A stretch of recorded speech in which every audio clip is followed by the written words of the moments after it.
Okay.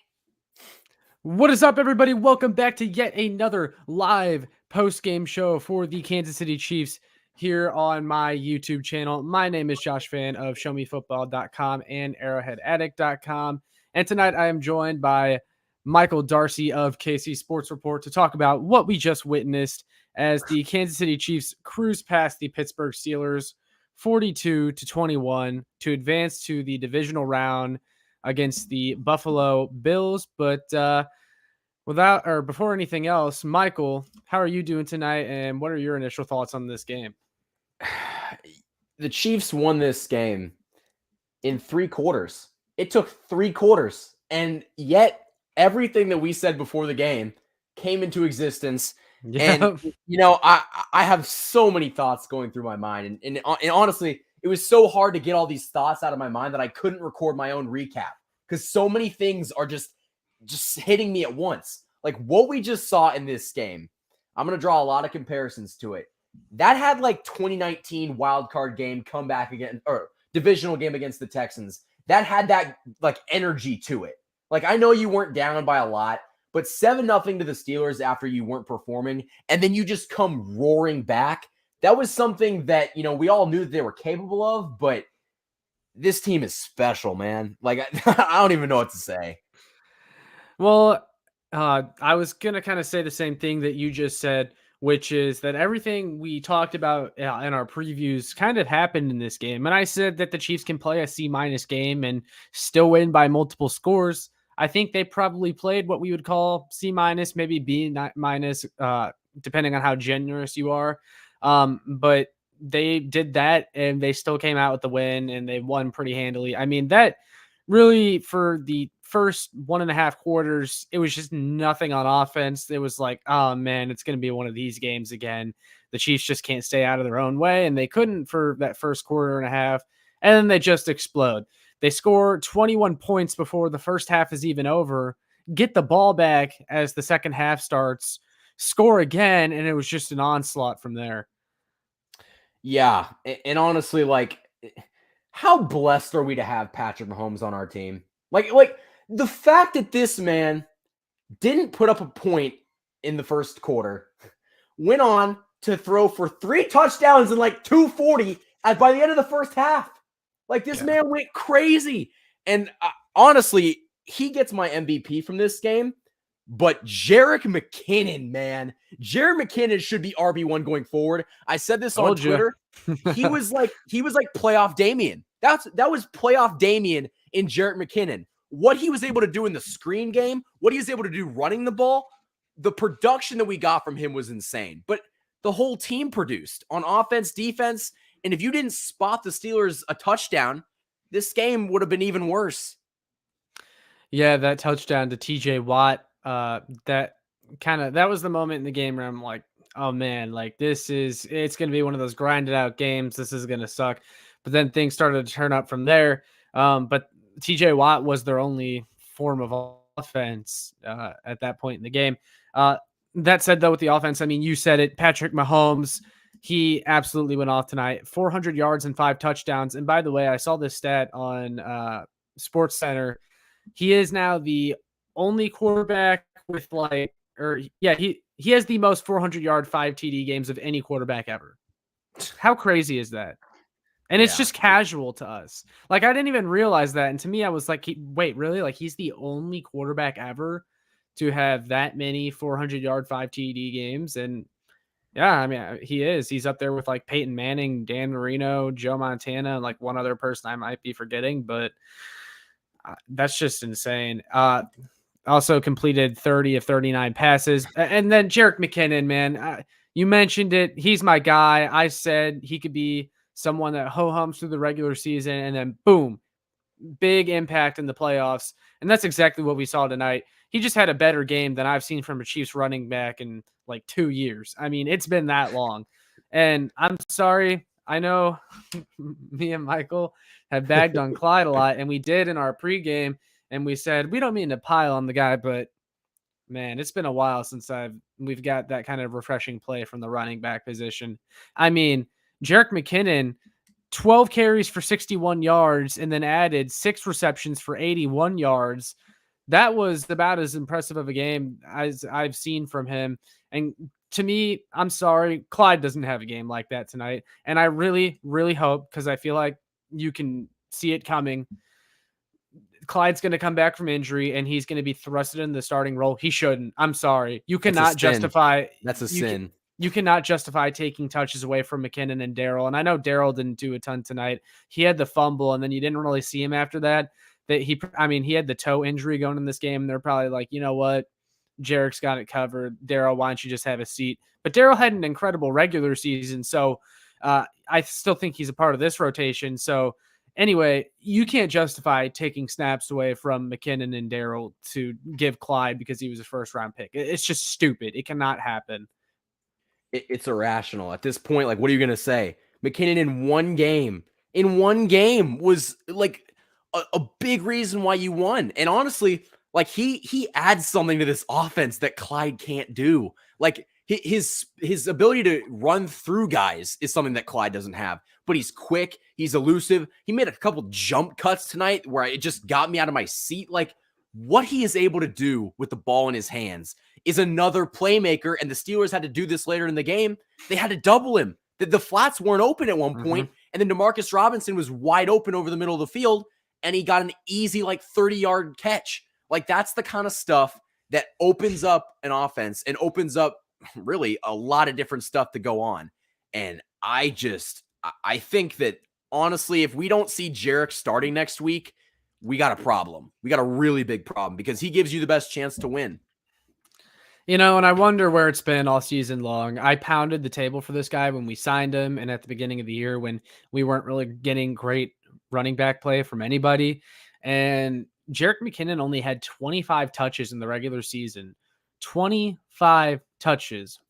I don't know what took so long, but now they're using him and you got to keep using him because, like you said, it would just be irrational to do anything else. I mean, the ability to bounce outside, the speed that he had on those screen plays, I mean, that's just something that no other running back here gives you. It's not even a debate at this point. Like we need Jarek in this offense, and I think that tonight was really the perfect opportunity for him to get a lot of a workload. And I think he made the absolute most of his opportunity. I mean, I would argue that might be one of the best running back performances that we've seen, even with playoff Damian. Like that was a game in which he impacted practically every side. He scored. He was good in the passing game. He ran the ball efficiently. He averaged like 6 yards a carry.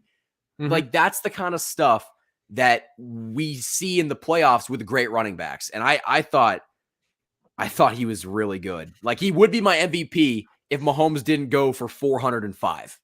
Like he would have been the MVP if Mahomes didn't continue to break records.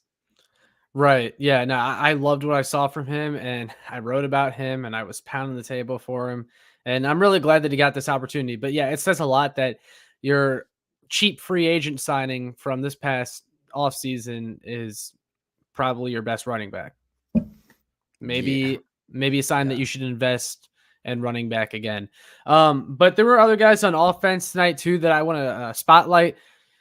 Demarcus Robinson, McCole Hardman, and Byron Pringle. They're all guys who aren't part of that big three, the big three group of Kelsey, Hill, and Mahomes. Those are the players everyone talks about. And a lot of the Chiefs games this year where the offense struggled, it was because those guys failed to step up. But tonight they all played their role perfectly. DeMarcus, 4 receptions for 76 yards. McCole Hardman, 4 receptions for 43 yards. And he seems to have really matured over the past few weeks. He's doing his job amazingly, even on special teams too. I've pulled my hair out because Hardman on special teams before, but he had a heck of a night tonight. And Byron Pringle, 5 catches for 37 yards and 2 touchdowns. He caught 2 of Mahomes' touchdowns. Yeah. I love what we saw from this entire group tonight, receiving wise. I do too. And if the Chiefs are going to want to win a Super Bowl, they're going to need to see guys outside of Tyreek Hill and Travis Kelce step up and make plays. Tonight, you saw Byron do it. You saw Mecole do it. You saw Jarek do it. And I think that ultimately, having Travis Kelce and Tyreek Hill dominate your team is bad enough, but they can't physically stop them all. It's impossible. If you get that kind of production out of your secondary receivers, Chiefs are winning the Super Bowl, and it won't be close. It's just they're so difficult to beat when they play at their best. And I almost feel like when they got down 7-0, that was like, all right, the wake up call. It's time to go now. And they rattled off 3 straight touchdowns to end the half. Like it just was so comparable to the 2019 divisional round game. So comparable because well, go and ahead. Imagine the kind of damage they could do if they would just play a complete game for once on both sides of the ball. We rarely see it, even in the regular season. But when it happens, man, it is a thing of beauty. Because even tonight, they did not play what you would call a complete game, and they pretty much won by 20 points. It's insane. It doesn't make sense, man. Like, it makes no sense. And honestly, I called my friend at halftime, and we're both screaming, Mahomes isn't fair. Like, it is not fair that we have this guy. And I think that we take it for granted. And a lot of people are just like, oh yeah, he's a good quarterback. He's great, whatever. He scored 3 points, or he scored like 3 touchdowns in 10.5 minutes. Like, or maybe let me check the official stat. Cause he threw 5 touchdown passes in a span of 10 minutes and 30 seconds. The next fastest was Tom Brady, who did it in under 25 minutes. Well, and those are the kind of offensive bursts that we see a lot that helped the Chiefs win their first Super Bowl, like with the 49ers. I forget how many it was they scored in the third quarter or whatever it was. Wasn't it like 21 points or something like that? And they're going to need those quarters. And also, imagine, again, like I said, what they could do if they would just play a complete game. I mean, honestly. Yeah, and, part of me is a little bit concerned because in the first quarter, we're like, all right, this team sucks. This team is literally the worst thing we've ever seen. It was a meltdown. It was. But, we kind of talked about it. It's not really how you win. It just matters that you win. And I don't want to preview it too much, but I think the Chiefs match up well with the Bills. I really do. And I'm interested in to see how that goes because it's going to be at home. The Bills already came into our house and killed us, but that I don't think the same thing is going to happen. At the very least, that game's going to be close. But the Chiefs, if they just do what they did tonight, it's not going to be close. Like the Chiefs showed tonight that they still are one of, if not the best team in the NFL, as long as they go out there and try. Like they were waiting for the playoffs to finally cut it loose. And I thought that, from quarters 2 to 4, they did a great job of it. Absolutely.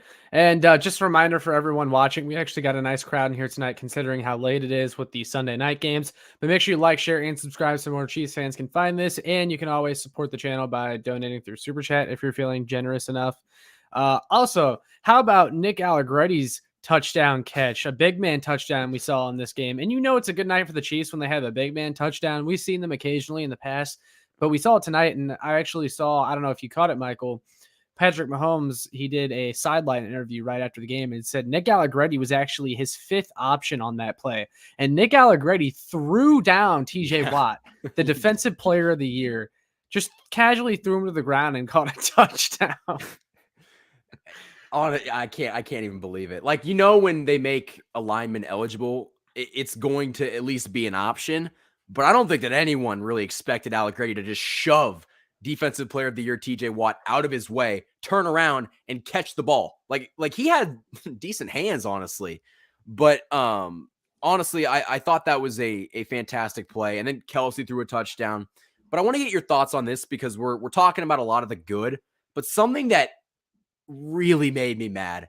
It was the trying to get cute on offense. Mm-hmm. And they tried that the wildcat play with Mecole Hardman and Darrell Williams, and then Darrell fumbled it. But that could have legitimately costed the Chiefs this game. Like, I know at the time, like, they were down 7-0, but like against a good team, you can't get cute like that. Like, the offensive play calling at that stage in the game did not make sense to me. It didn't make sense at all because in the first quarter, they weren't moving the ball, and I feel like a lot of it was due to them not letting Pat cook, but the play calling was just kind of mediocre or bad in the first half, or first quarter at least. Well, I think like a lot of the play calling, what the issue that I had with the play calling was like on the first drive, they run the ball. It was a successful run with Jerick McKinnon. He gets the first touch, the first carry of the game.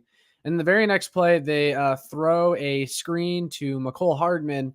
And these plays, sometimes that take a long time to develop, or you got to hope the blocking is good, and it's just not. The play isn't there, and it sets us back because, like McCole, he got tackled for a loss on that play. And then you're on like 3rd and 6, and it's like, well, this is unideal. And then it's a 3 and out. And I thought that they should have ran the ball more, especially early in the game, because the Steelers, one, suck at stopping the run. Two, you have Jerick frickin' McKinnon. He's a beast. Give him the ball. I think that the offensive drives that stalled in the first quarter could have been solved by simply running the ball more. And I know people hate to hear that, and I know Andy Reid's never going to do it. I really thought they should have ran the ball more early on. And yeah, the play calling, I just didn't love it. Like the play to McCole Hardman I was just referencing. But yeah, if they pull that kind of stuff against the Bills next week, it could be over quick. It's going to get ugly because if you do that, the Bills, they're going to get the ball back. They're going to capitalize. All of a sudden, you're going to be down 14-0, and the Bills are a much better team than the Steelers, and you got to clean that up because it's just teams like the Bills are not going to allow you to come back from that. Yeah, and honestly, I'm on to Buffalo. Like I really want to talk a little bit about that game because now it's just like, do the Chiefs? Because honestly, after watching what the Buffalo Bills did to the Patriots, it was scary. Like they absolutely destroyed that team. But at the same time, I think that Patrick Mahomes will not allow us to lose this next game. Like you saw when this game was really in question at one point, I guess not in question, but when it got rough on the very next drive, he led them down and scored with ease, then got the ball back and did it again and again and again. Like when the game was really, really in need of a great moment for the Chiefs, he was there. And I think that this game in Kansas City with Buffalo, I think it's probably going to decide who goes to the Super Bowl. I know it's not the AFC Championship game, but I think the winner of this game more than likely goes to the Super Bowl.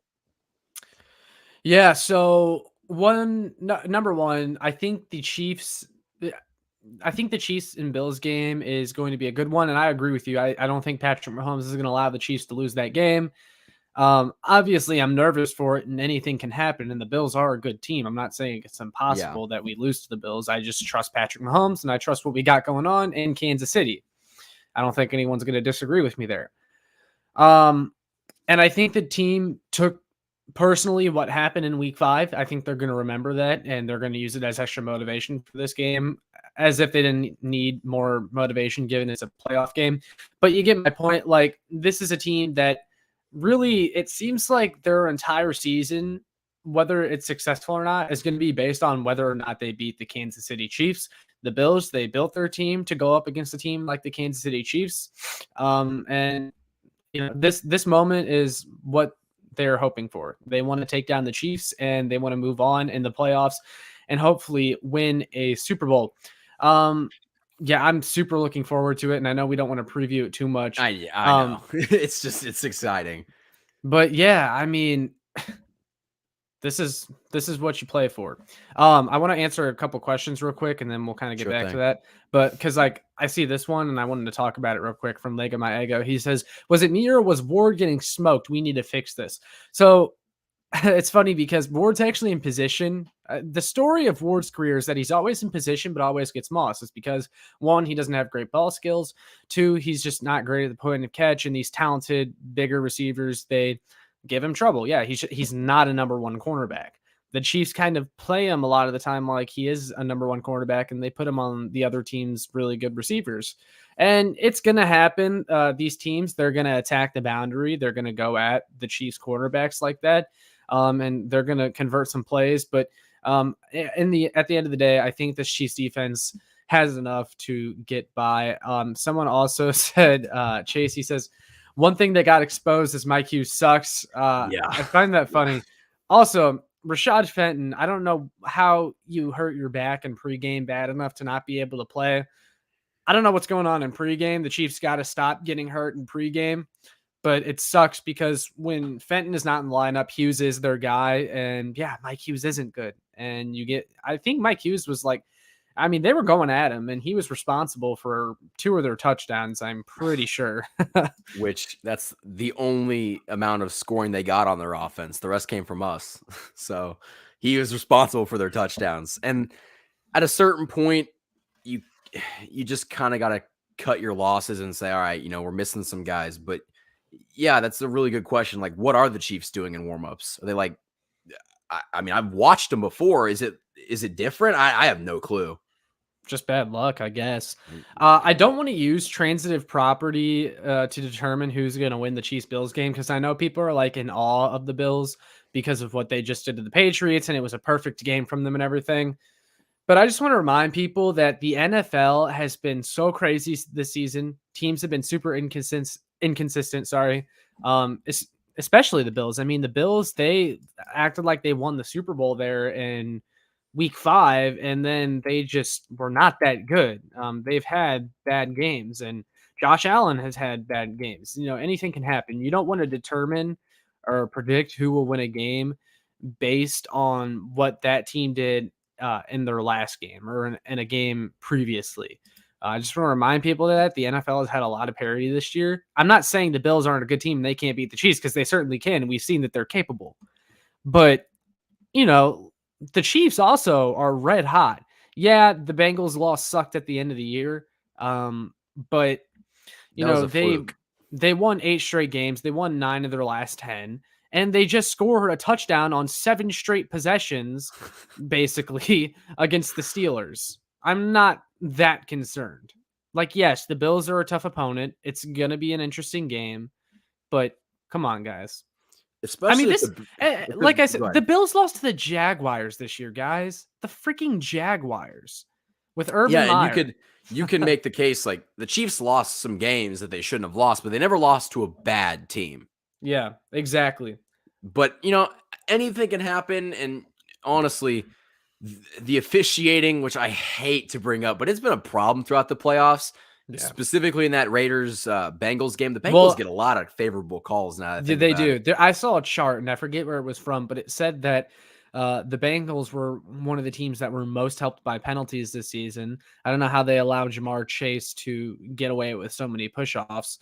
And also, I don't know if you saw, but the crew from that Bengals Raiders game got straight up banned. Like the Yeah, NFL said they literally came out and said they're not officiating another game this postseason. they shouldn't. I couldn't imagine them deciding another game like that. How do you blow a whistle and then expect, because everyone stopped? Like I still can't believe that. And I, I can't even. I could not imagine the Chiefs losing a game because of the referees. I think that'd be such a poor way to go out. But at the same time, like I think you got to overcome some stuff. And Buffalo. The reason that Buffalo is so good is because Josh Allen is just so good at running the football. And the Yeah. Patriots defense was like, all right, we're not going to let you throw to your receivers, but they didn't put a spy on him. So he just ran at will. And honestly, I think that if the Chiefs want to go to the Super Bowl and well, obviously if they want to go there, they have to win. But I think that beating the Bills is a statement win. Like this was all right. Like it was the Steelers. It was a 7 seed and you killed them. But beating the Bills would be the statement that the NFL needs. Yeah. Yeah. And I think Willie Gay is going to be super important. By the way, he had a really good game tonight. People aren't really going to talk about him because they're going to be talking about Mahomes and McKinnon and everything as they should. But Willie Gay had a fantastic game tonight. Him and Bolton were all over the field. Those guys are going to be key against the Bills because Allen is dangerous running out of the pocket. He's dangerous as a runner in general. And that's where he could kill you if you're not paying attention. And the Chiefs have let good running quarterbacks take advantage of them this year. I mean, I hate to say this, but like Drew Lock in that last regular season game kind of killed them on the ground and they struggled to stop the run in that game. Now, maybe it was because they were coasting. I mean, you could make an argument that a lot of guys in that game pulled up on their tackles and yada, yada. But still, I mean, you got to tackle and you got to be prepared for quarterbacks to run. So, And I have a feeling that this is the kind of like momentum shifting win that the Chiefs needed because the first game, I don't care who you are, the first game in the playoffs, no matter who you're going up against, it's always seems like it's the hardest. You know what I mean? Like Yeah. last year it was the Browns, then the year before was against the Texans, and they almost beat you, and then you came roaring back. Like the first game of the playoffs is always a problem for every team, unless you're the Buffalo Bills against the Patriots. But I really think that right now, experience is going to play such a big factor. And Yeah. also, like, if we get, like I said earlier in the video, if we get the kind of production from Byron Pringle and Mecole Hardman, not even counting Jerick McKinnon, the Chiefs will win against Buffalo. And I truly believe that. And honestly, if you get all those guys stepping up, it might be a I don't want to say a 2-touchdown game, but I wouldn't be surprised. Like if the Chiefs are clicking and firing at will and they're going for the jugular on every single drive, there is no reason to believe the Chiefs could not win that game by a lot. But again, I think it's going to be close. But the Chiefs have been in this moment a lot more than the Buffalo Bills have, and they've won in this moment a lot. Well, and we got to remember too that when the Chiefs and the Bills played earlier this year, that was when the Chiefs defense was at an all-time low. They were horrible. They were bad. The offense was bad too, but the defense was horrible. You know, we all wanted Spags fired. You know, that was pretty close to rock bottom. I would say the Titans loss was rock bottom, but the Bills game was damn close to rock bottom. The defense has been playing so much better. I mean, dude, I knew even when the Chiefs were playing, you know, kind of bad at the beginning of the game that they were always still going to be in it because I was watching Big Ben and I was watching these throws. And I said in our pregame that, you know, I trust these Chiefs corners to man up on their receiver because I don't trust Big Ben to place a good ball. And there were so many throws from Big Ben that just were not on target. And I was watching him there at the beginning. I'm like, man, this is not going to be difficult at all to stop him. I mean, the Chiefs, there's no excuse to lose this game because Big Ben simply cannot move the ball on the Chiefs defense. But yeah, so when the Chiefs and Bills play again, I expect a much tougher performance from the defense. They remember what happened in week 5. They're going to take that personally, and I hope they use that to go out there and kick the Bills' ass. I hope so too. And like I said, I honestly, right now, I've actually predicted the entire bracket correctly. I had the Niners beating the Cowboys. I had everything in the AFC playing out the way that it did. I think Bengals are going to upset the Titans. I really do. I think they'll go into Tennessee. Well, that's most ideal for us too, because Mhm. I would, well, one, I trust us to beat Cincy in a rematch. Everything had to go right for Cincy in that first matchup. And secondly, I really want that AFC championship at home. I mean, as much as I am confident I'm confident in us against the Titans, my bad. We have to go to Tennessee to play that game. I would much rather have Cincy come to KC and play us in an AFC championship game than us travel to Tennessee. I mean, yeah, that would be ideal. But at the way that this Chiefs team is playing, especially if they beat the Bills next week, I don't care if that game is played as Darwin Thompson said, if it's played in the Walgreens parking lot, like you will win. If you're playing the way that you are in Tennessee and you beat Buffalo by, let's say, 10 points, there is no reason for me not to believe the Chiefs can't go into Tennessee and win. Like, but again, we can't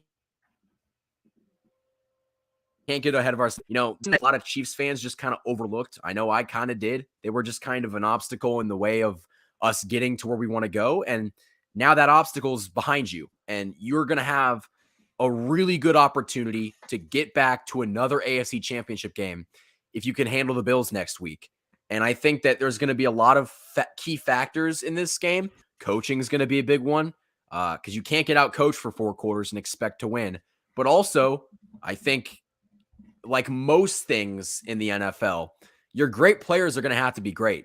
And I don't know if I've ever seen players playing greater than Patrick Mahomes and Travis Kelce in the playoffs. Like those guys go insane. I mean, Patrick Mahomes. Yeah, well, like, go ahead. Well, even Lego Maego says Mahomes' connection with Kelce is getting more and more deadly. I mean, did you see the one, the big catch right before, I think it was right before our halftime, Mahomes to Kelce? I mean, the way they can just move the ball like that, and Mahomes can keep going off script and find Kelce downhill because they just know each other so well. Kelsey's built for the playoffs. I also saw something from Field Yates saying that Kelsey now has 3 straight 100-yard playoff games, and he's the only tight end to ever do so. By the way, Travis Kelsey is the first tight end and only tight end to do a lot of things, and he just keeps picking up these accolades and these records. It's almost like he's the best tight end of all time. You'd think so, wouldn't you? God, I hate, dude. It makes me so mad when people are like, "Well, George Kittle's actually better. His yards per block." I don't give a shit. He can block, dude. The fact that we're even having this conversation, if you watch Travis Kelsey play the game of football, it's just unbelievable. The way that he's able to catch the ball, and not on the touchdown catch, but he caught a ball and then started running laterally, and I'm like, "What are you doing?" And he just got by everybody. I was going to say, the funny thing is that as he's gotten older, he seems to have lost a step, and he's like not like that fast. Like he doesn't have groundbreaking speed, but somehow he's just faster than everyone on the defense all the time.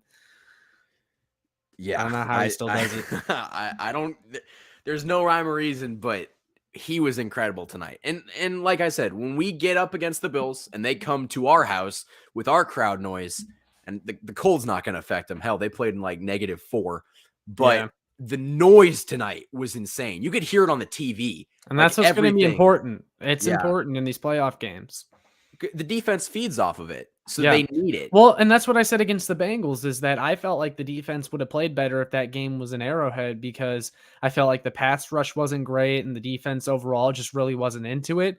And if that game's played in Arrowhead, I think we'd get a much better defensive performance, because I know it's kind of corny to say, oh, well, the defense would play better if they were in front of their home crowd, because it just seems like a lazy excuse. But like, I genuinely think that the defense just really does feed off the crowd. And they're going to need that. And Josh Allen didn't exactly perform all that well last year in the playoffs with the crowd noise. Maybe it was the jitters. I'm not too sure.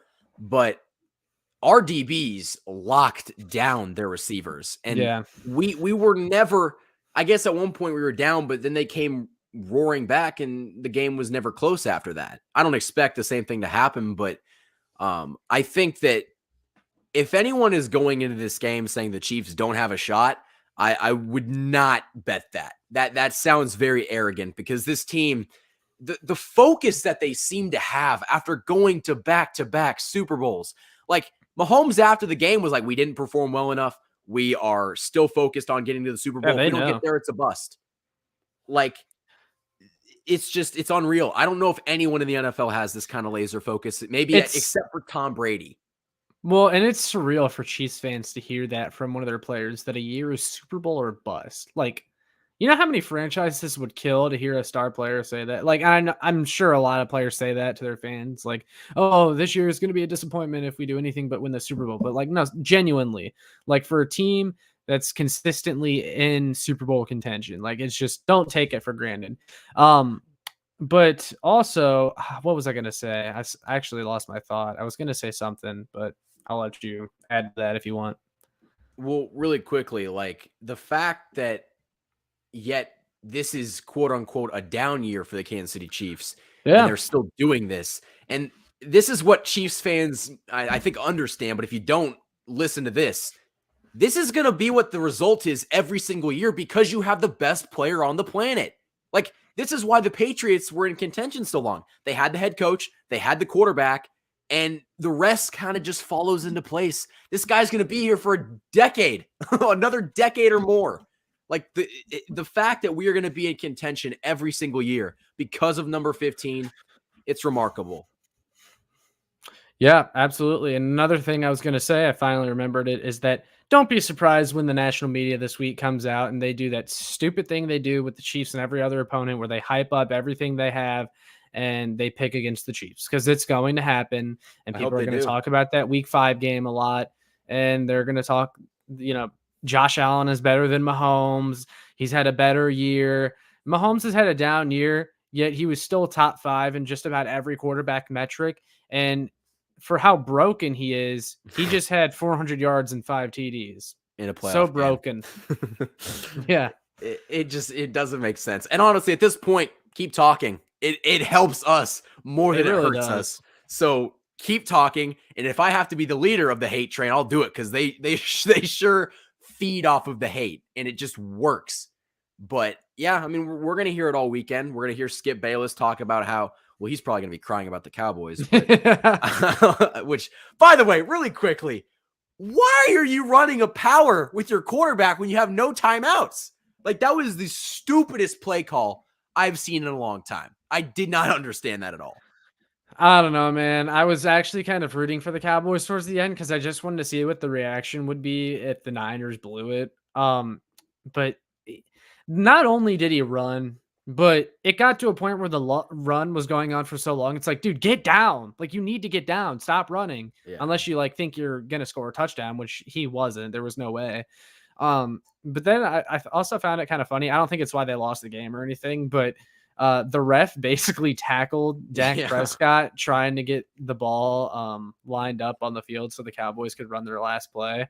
And I feel like it actually did take up a second of time, but that's just part of the game. It shouldn't have ever gotten down to the point where if you wouldn't have QB ran it, you'd probably not be in that position. So that's just you play stupid games, you win stupid prizes. So the Cowboys won a stupid prize, and that's sitting on their couch next week. Yeah.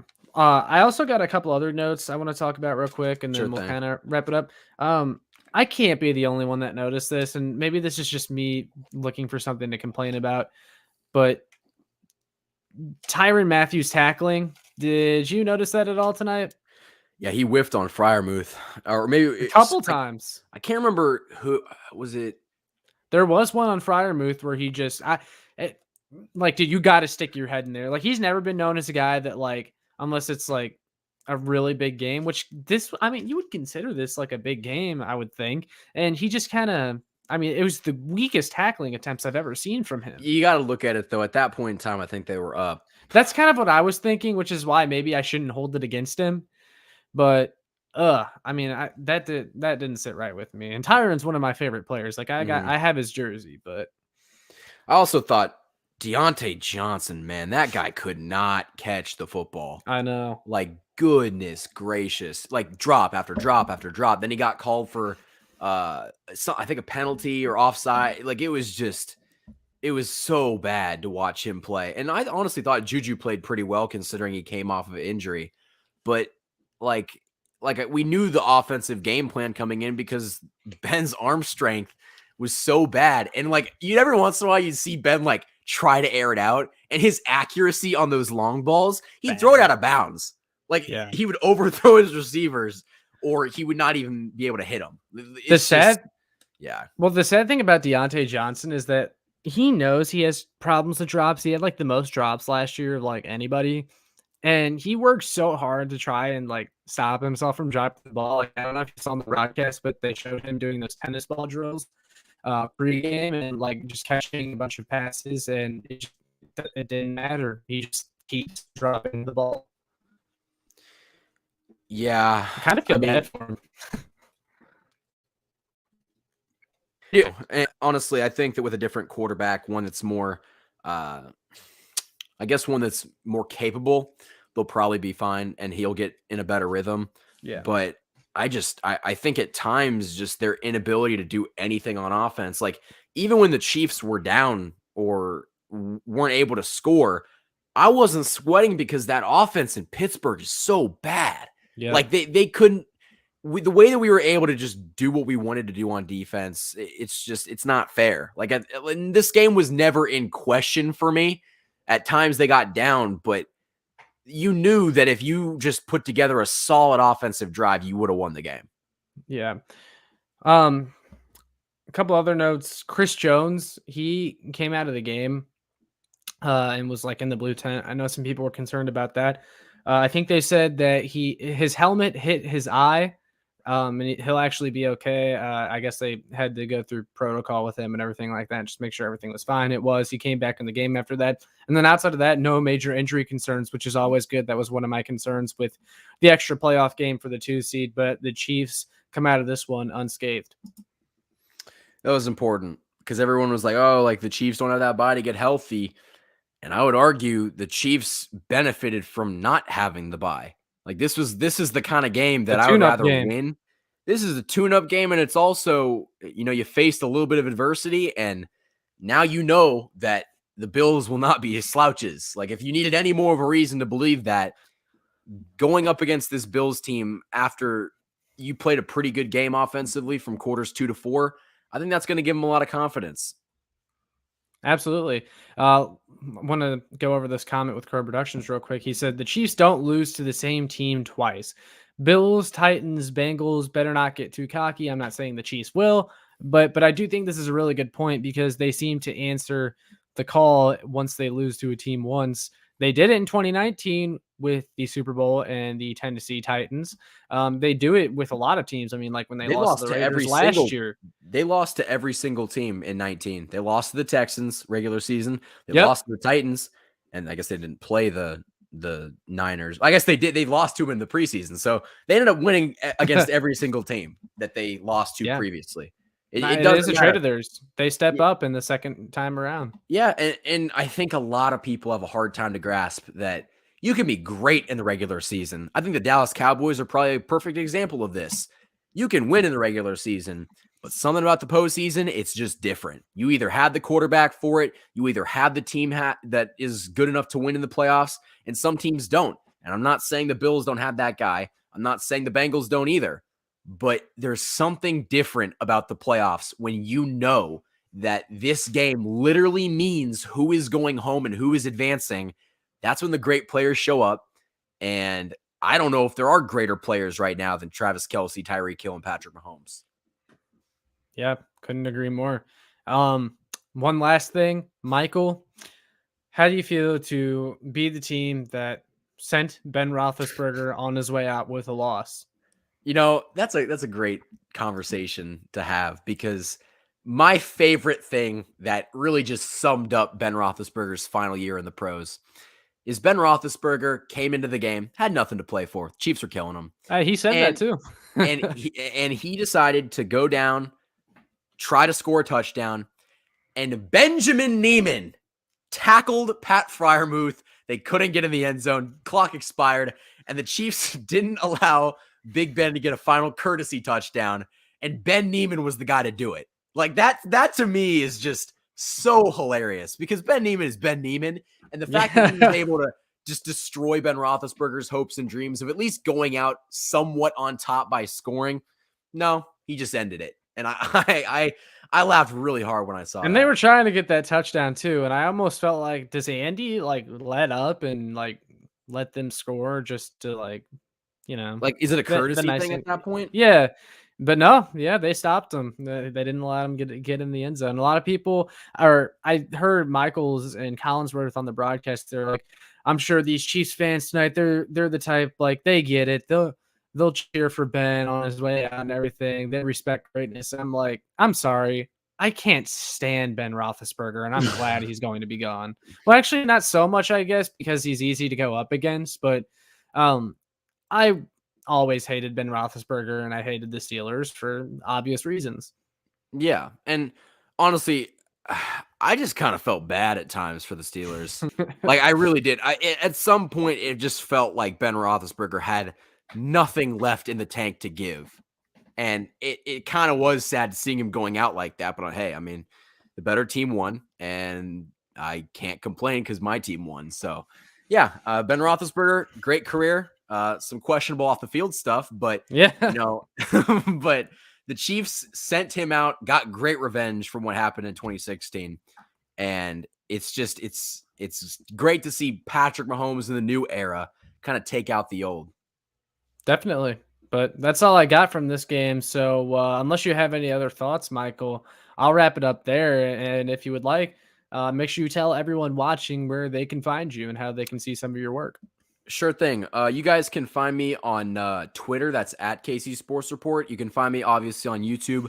That's at KC Sports Report as well. And then check out kcsportsreport.com where we publish articles, and soon, hopefully, we'll get to a video or a podcast on there. But Josh, it's been a pleasure as always, and I appreciate you having me on. All right. Yeah, no problem, Michael. And hopefully we can get back together sometime, maybe this week, and talk about this Bills matchup, because this will be a fun one to preview. But for those of you still watching, make sure you like, share, and subscribe so more Chiefs fans can find this, as always. And we will see you in the next one.